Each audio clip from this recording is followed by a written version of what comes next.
घमंडी आम का पेड़। एक गांव में एक किसान रहता था। उसने अपने बगीचे में एक आम का पेड़ लगाया था। फिर उस पेड़ को रोजाना पानी डालता था और उसके आसपास बहुत ही अच्छी तरह से साफ सफाई भी किया करता था। उस आम के पेड़ के पास ही में एक नीम का भी पेड़ था।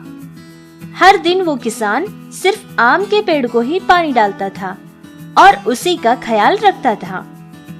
नीम के पेड़ का बिल्कुल ख्याल नहीं रखता था। ये देख आम के पेड़ को लगने लगा कि वो बहुत खास है। ये सोचकर वो आम का पेड़ अपने आप पर गर्व महसूस करने लगा। जैसे जैसे वक्त बढ़ता गया वो दोनों पेड़ भी बड़े हो गए। आम का पेड़ बहुत खूबसूरत लगने लगा और उसके सुंदर से फूल भी निकलने लगे। फिर वो फल देने लगा। उस पेड़ के आम बहुत ही मीठे और स्वादिष्ट थे, लेकिन नीम के पेड़ के फल उतने ही कड़वे थे। वो खाने के बिल्कुल काम नहीं आते थे। इसीलिए आम के पेड़ को अपने आप पर बहुत गर्व और घमंड था। सुनिए आम के पेड़, आजकल आपने बात ही करनी बंद कर दी है। तभी अच्छा था ना जब हम छोटे थे, कितनी सारी बातें एक दूसरे से किया करते थे। क्या बताऊं, मैं तुम जैसा बेकार में तो नहीं बैठा रहता ना। मेरे पास मीठे मीठे फल है जिन्हें खाने के लिए बहुत सारे लोग आते रहते हैं, तो मेरे पास तुमसे बात करने का वक्त ही कहाँ। ठीक है, अगर तुम्हें मुझसे बात करना अच्छा नहीं लगता तो छोड़ दो। तुमने सच कहा है। मैं एक बहुत ही खास पेड़ हूँ, स्वादिष्ट फल देता हूँ। सब लोग मुझसे बहुत प्यार भी करते हैं। पर तुम्हारे पास क्या है? तुम जैसे लोगों से बात करके मैं अपना वक्त बिल्कुल बर्बाद नहीं करूँगा। अपने आप पर इतना गर्व मत करो। मैं कड़वा जरूर हूँ, पर मेरे फलों से बहुत सारे औषध बनते हैं। और इतना ही नहीं, मेरे पत्तों में, मेरी डालों में और मेरी जड़ों में भी बहुत सारे अच्छे गुण हैं, जिससे लोगों को बहुत फायदा होता है। इसीलिए मैं तुमसे बेहतर हूँ। ऐसा कुछ भी नहीं। मैंने वही कहा जो सच है, और वैसे भी ये बात सब जानते हैं। अब आप ही बताइए, हम में से कौन बेहतर है? इस तरह हर दिन नीम और आम के पेड़ का झगड़ा होता था। रोज बरोज उन दोनों का झगड़ा बढ़ता गया। दोनों अपनी अपनी तारीफ करने लगे कि मैं ज्यादा खास हूँ तो मैं ज्यादा खास हूँ। इन दोनों पेड़ों के बीच में एक नारियल का भी पेड़ था, जो हर दिन इन दोनों का झगड़ा सुनकर अपने कान बंद कर लिया करता था। एक दिन आम और नीम के पेड़ का झगड़ा कुछ ज्यादा ही होने लगा।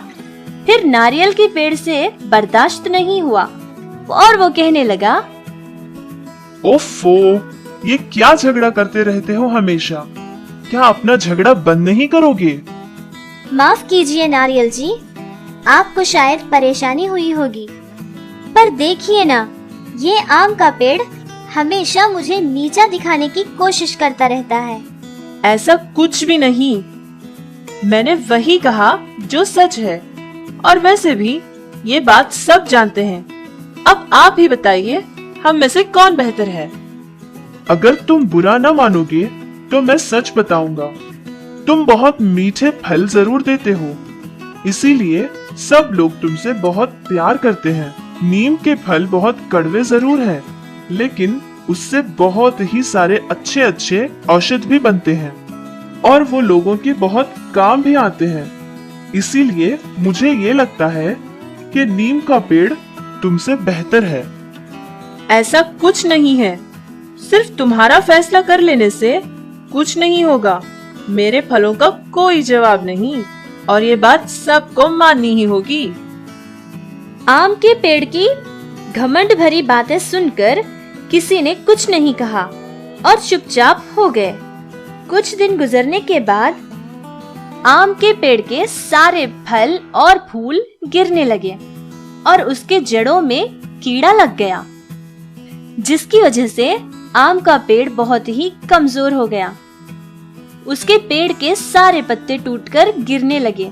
वो बहुत ही ज्यादा कमजोर हो गया। ये देखकर किसान ने नीम के बीजों को लेकर उनका आटा बनाकर हर दिन आम के पेड़ की जड़ों में डाला करता था। उसी तरह कुछ दिन ऐसा ही करने के बाद वो कीड़ा जो आम के पेड़ को लग चुका था वो सारा ही खत्म हो गया। फिर कीड़ की समस्या दूर हो गई। आम का पेड़ फिर से पहले की तरह खूबसूरत बन गया। फिर से फूल और फल देने लगा। फिर आम के पेड़ को अपनी गलती का एहसास हो गया। उसने ये जान लिया कि अपने खूबियों को लेकर कभी भी घमंड नहीं करना चाहिए। फिर आम के पेड़ को नीम की खूबियों का पता चला। फिर आम के पेड़ ने नीम के पेड़ से माफी भी मांगी। किसी भी विषय में ये समझना अच्छी बात नहीं है कि मैं ही सबसे बेहतर हूँ। हर किसी में कोई ना कोई अच्छा गुण पाया जाता है। इसीलिए बच्चों, हमारे अंदर की एक अच्छाई को लेकर आगे वाले को कभी नीचा नहीं दिखाना चाहिए, क्योंकि हर किसी में कोई ना कोई अच्छाई जरूर होती है। कोई पढ़ाई में बहुत अच्छा होता है तो कोई बहुत अच्छा गा लेता है। तो आपके अंदर क्या खूबी है, ये हमें कमेंट्स में जरूर बताइएगा, ठीक है?